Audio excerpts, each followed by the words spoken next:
Mutton খেতে কে না ভালোবাসে। তো বিনা গন্ধে আর খুব তাড়াতাড়ি যদি রান্নাটা করা যায় তাহলে তো কথাই নেই।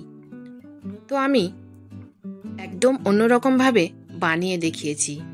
খুব সহজেই রান্নাটা করা যায় আর দুর্দান্ত টেস্টি। তো চলুন দেখে নেওয়া যাক। আশা করি সকলেই খুব ভালো আছেন। সিম্পলি উর্মিতে আপনাদের সকলকে স্বাগত রইল। তো প্রথমেই মাটন রান্নার জন্য আমার মাটন লাগবে। তো 1 কেজি মাটন একদম ফ্রেশ, দেখুন এগুলো আমি ভালো করে ধুয়ে জল ঝরিয়ে একটা পাত্রে নিয়েছি। এবার প্রথমেই এতে আমি দিয়ে দিচ্ছি পরিমাণ মতো লবণ আর দিয়ে দিচ্ছি আদা রসুন পেস্ট। এখানে বড় চামচের 2 চামচ আদা রসুন পেস্ট আমি দিলাম। আর 1 টেবিল স্পুন ধনে গুঁড়ো আর 1 টেবিল স্পুন জিরে গুঁড়ো, এগুলো সব বড় চামচের মাপে। আর হলুদ গুঁড়ো দিলাম। এবার একটু দই দেব। এটা আমি বাজারের কেনা দই দিচ্ছি। এখানে আমি 200 গ্রাম পরিমাণে দই দিয়ে দিচ্ছি। দিয়ে খুব ভালো করে এটাকে মাখিয়ে নেব। মাখিয়ে নিয়ে এটাকে আমি রেখে দেব কমসে কম 1 ঘন্টার জন্য। তার মধ্যে আমি কিছু প্রিপারেশন করে নিই। এই যে পেঁয়াজ অলরেডি আমি ভাজা শুরু করে দিয়েছি। পেঁয়াজের বেরেস্তা লাগবে, ভেজে আমি ঠান্ডা করতে দেব। আর এদিকে একটা পেস্ট বানিয়ে নেব টমেটো এবং কাঁচা লঙ্কার। পেস্ট বানিয়ে নিয়ে আসি। পেস্ট বানানো হয়ে গেছে। এবার পেঁয়াজ তো আমার ঠান্ডা করাই আছে, ওতে যে তেল ছিল সেই তেলেই আমি কাশ্মীরি লঙ্কা গুঁড়ো একটু দিয়ে দিলাম। দেখুন কত কম তেল আমি ব্যবহার করছি। আর টমেটো আর কাঁচা লঙ্কার পেস্টটা এখানেই দিয়ে দিয়েছি। তাহলে কালারটা খুব সুন্দর আসবে। বেশ 2 থেকে 3 মিনিট ভেজে নেওয়ার পর এবার সামান্য একটু চিনি দিয়েছি, তাহলে কালারটা বলে আরো সুন্দর আসে। আর দিয়ে দিলাম তেজপাতা। এবার দিয়ে দিচ্ছি ম্যারিনেট করা মাংসগুলো। চাইলে আপনারা যদি দুপুরে রান্না করেন রাতেও ম্যারিনেট করে রেখে দিতে পারেন, বা যদি রাতে রান্না করেন দুপুরেও ম্যারিনেট করে রেখে দিতে পারেন।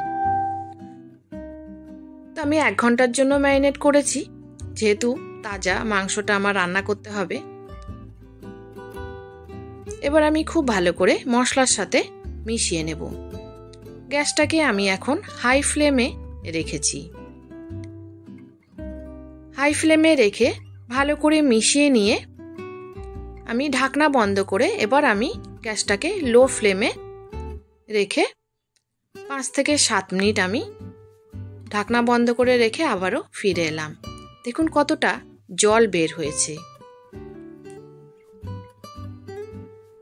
এবার আমি ওই যে ভাজা পেঁয়াজ ওর পেস্টটা দিয়ে দেব।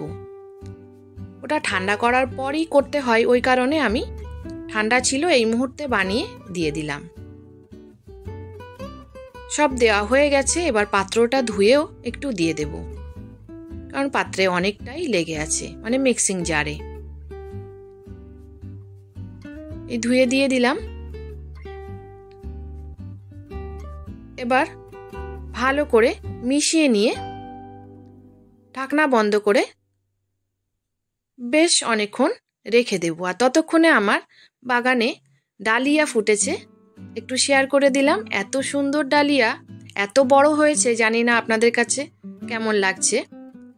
এবার আমি বেশ 20 মিনিট পরে ফিরে এসেছি। দেখুন লো ফ্লেমে ছিল, একদম তেল ছেড়ে দিয়েছে আর মাংসটা কিন্তু একদম নরম হয়ে গেছে। প্রেসার কুকারে দেওয়ার কোনো প্রয়োজন নেই। এবার একটু ক্রাশ করা গোলমরিচ দিয়ে দিলাম।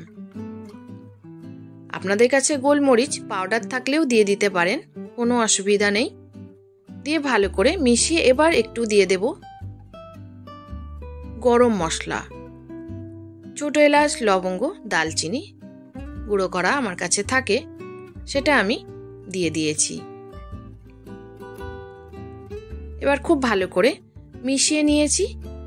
এর মধ্যে যতক্ষণ এটা লো ফ্লেমে বসানো ছিল ততক্ষণ আমি এই আলু ভেজে সিদ্ধ করে নিয়েছি প্রেসার কুকারে একটা সিটি লাগিয়ে। এবার ওই ঝোল সমেত আলুটা দিয়ে দিলাম। ঝোলটা আমার গরমই আছে, তো মাংসও আমার সিদ্ধ আছে, আলুও সিদ্ধ, ওই কারণে আর বেশিক্ষণ লাগবে না। মিডিয়াম ফ্লেমে আমি 5 থেকে 7 মিনিট ফুটিয়ে নিলেই রেডি হয়ে যাবে। এবার ঢাকনা বন্ধ করে আমি 7 মিনিট পর ফিরে আসছি। 7 মিনিট পর গ্যাসটা বন্ধ করে রেখেছিলাম। এবার দেখুন একদম রেডি হয়ে গেছে। ঝোলটা খুব বেশি পাতলা রাখলাম না, এরকমই রেখেছি। যদি ভালো লাগে অবশ্যই লাইক শেয়ার কমেন্ট করতে ভুলবেন না, আর ফেসবুক থেকে দেখলে পেজটি ফলো দিয়ে রাখবেন। আজ আসি, সবাই ভালো থাকবেন, ধন্যবাদ।